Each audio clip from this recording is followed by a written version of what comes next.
Good morning to the Caron YouTube audience, and also to those of you who are able to be with me in person, and to those of you watching on the live stream here on Sunday, December 26th, 2021. We're here for the Caron Chapel service, Magic Mountain, Warrensville, Pennsylvania. And I have a theme that has been something I have thought about a great deal over many, many years, and I revisit it every 18 weeks or so in the chapel rotation. And it happens to align today with being the day after the Christmas holiday. So the theme that I want to speak to you about is new birth, and in my own observance of my faith tradition, Christmas plays a significant role. And so the story that we tell our kids and grandchildren is about the birth of a baby.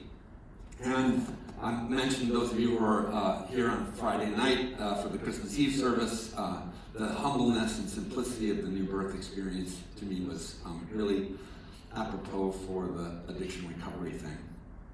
And when I usually talk about new birth here at Chapel, I tell a story about going to a retreat when my sponsor asked me to go to a retreat. This must have been in 1991 or something like that, a long time ago. And I was told that when your sponsor asks you to do something, you should do it. But I was really skittish about going on a retreat. And then when he described it as a spiritual retreat, the atheist at the time was even extra skittish. And then when I got there and I found out that there was a Roman Catholic nun named Sister Anne who was going to run the retreat, I wanted to bolt out the door. And she ended up not only being sweet and wonderful, but for me, very life-changing. And there were 40 of us, and we got together in this big, huge circle of chairs for the Friday evening sort of walk-in. And Sister Anne put 3 words in front of us to reflect on that night. And I can't remember 2 of them because one of them I was just not ready to hear. So the word that Sister Anne put in front of us as a community for the weekend was the word, this was one of my hot button words, so don't check out on me when I say it, if you can possibly. The word was conversion. And it, like bristling, because I'm sort of I'm wired to understand, and my addiction recovery in AA has helped me really watch people approach their journey of spirituality and faith when I let them discover and go where they feel led and honor their own history and preferences and calling. I feel like they do better than when they're urged and persuaded by me or others to go. And I think that if you want to call that a soft sell, okay, it is a soft sell, but it's not a soft sell of a particular brand. I hope you understand what I'm saying. So that's why when Sister Anne said conversion, I was like, ah! But it's ironic that in 1991, I would have that reaction, and then in 1994, I would be in a church, and I would feel a tug to go to seminary. And so it's all Sister Anne's fault. Somewhere between January of 1989, when my recovery began, and 1994, when I would enroll in seminary, I did experience a profound transformation. I think it's still unfolding. I mentioned in the opening announcements before we turned the camera on that a couple of years ago I had a significant medical event, and it's also kind of reoriented my priorities. I don't know if where you are on your journey, but significant life events can reorient us. And I think going from active addiction to beginning abstinence is a significant life event.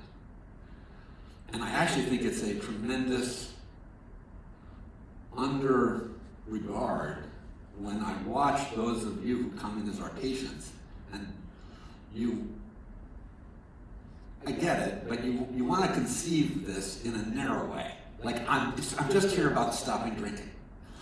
Or I'm just here about not doing fentanyl. or I'm just here about the escorts and the, like whatever is or the shopping or the eating disorder or whatever it is. Like, and when you put a container around it and you think that there might be a conceivable way in which you could remove that element of your life and not have it have profound effect on the rest of it, I think that turns out to be a fairly unrealizable conception of what's likely to happen. And I think that many people who struggle to sustain abstinence as they seek to hold everything else in place when their primary coping mechanism is no longer available. So it's not even hard to figure out why. That's the thing, is that you lose your primary coping mechanism, and then life continues to throw stuff at you, and so eventually that old coping mechanism speaking to you in the back of your brain resumes itself back to the fore. And what in the 1935 event, maybe some of you don't know, I'm talking about the birth of Alcoholics Anonymous, which I think is a very, very important event in history, because people who had this problem previous to that did not have this, like the discovery to me of penicillin or aspirin or pasteurization or relativity. I think there are certain moments in history when we come to have new awarenesses. And in 1935, when Bill Wilson and Dr. Bob Smith get together and they birth this movement, something comes into being that provides people today now a variety of solutions. Not just their 1935 aspirin or penicillin solution, but now you have all these antibiotics and all these non-steroidal anti-inflammatories that are. So today you have Narcotics Anonymous, and you have Smart Recovery, and you have Life Ring, and you have all kinds of different choices, but it all comes from this kernel event, this singular moment. And their movement, it's so clearly not about simply not drinking. And they frame their movement around alcohol. So I'm going to use the term alcohol, and I would just ask, if alcohol is not your substance or behavior of concern, substitute in your own mind, whatever your challenge is. But the 12 steps are on the wall over there for me to refer to, and it says there, and they're there in the historic form. We admitted we were powerless over alcohol, and I can do that easily for me because I did have addiction interaction features to my presentation, but alcohol was certainly my number one and most persisting substance of concern. And when I came in 1989 to my recovery, I suffered from this very misconception I'm talking about. I thought, I was going to AA to not drink.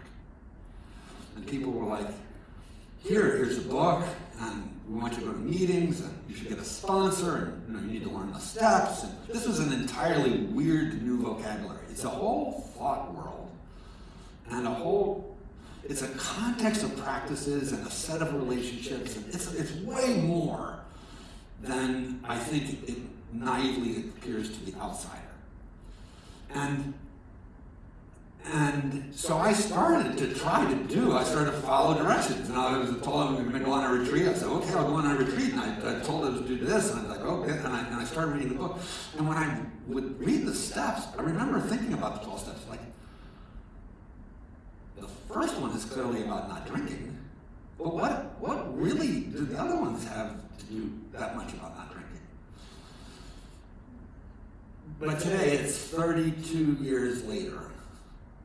And I stand before you as a person who has not been perfect in my life in those 32 years. I've had, if you see me with Christmas cookies or eggnog, you'll see the addict is still alive. But I've stayed sober.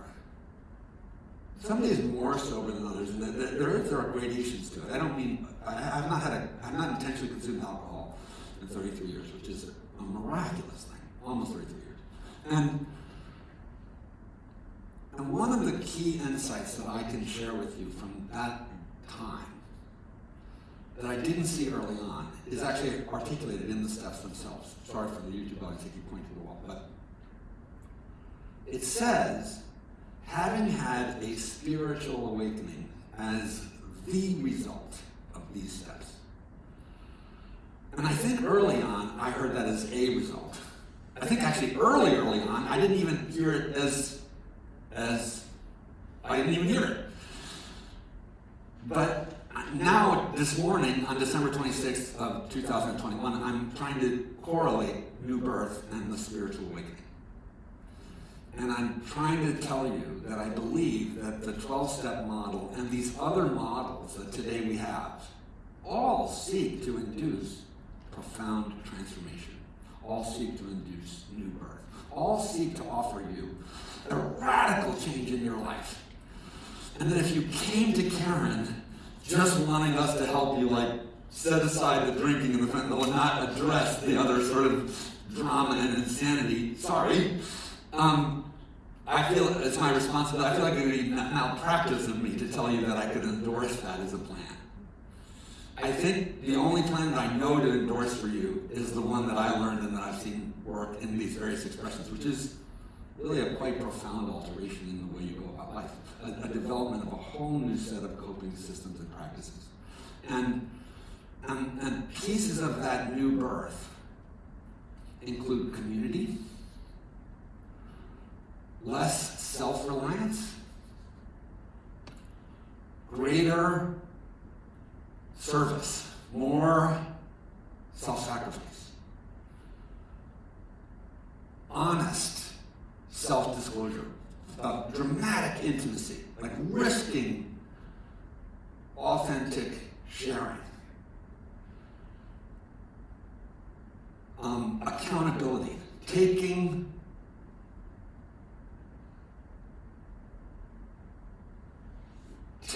the judgments that are being leveled at you by those who have been affected by your behavior, even while you may very well find some comfort also in learning that you couldn't control the behavior because you are addicted, and so it drives the bus. But I think blame and accountability, but at least understanding that your drinking, just limited to that, is, or drinking-ish stuff, whatever that was, really did affect other people. And those are, I didn't script this, but that's a small set of things I've come to realize they're the hallmarks for me of when I meet you, and especially those who come in. We have units on campus here, which are among my favorite places to work, where people come who have had previous treatment, and who have been trying to stay sober, but who have been struggling. And we try to figure out what is the thing that is making their ability to sustain their abstinence not. Like, what's the catch? Why are they not another, Jack who's got 30-some years? What's the hang up there? And those are the things I listen for. I listen for the accountability, the honesty, the community, the adoption of a new set of coping systems and practices.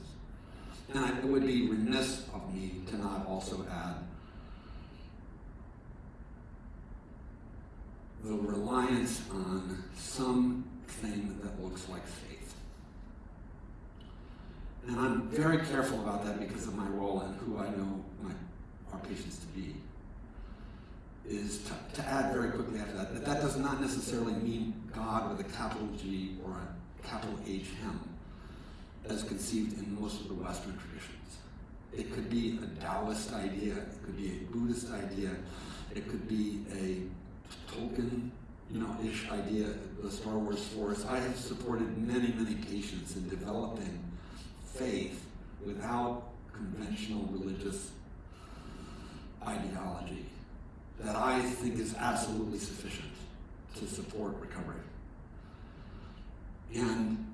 But I think, so what does it look like to not have it? What it looks like to not have this thing is nihilism. That's why it's a fancy word, but it means sort of a belief in nothingness and in the sort of stupid randomness of the world.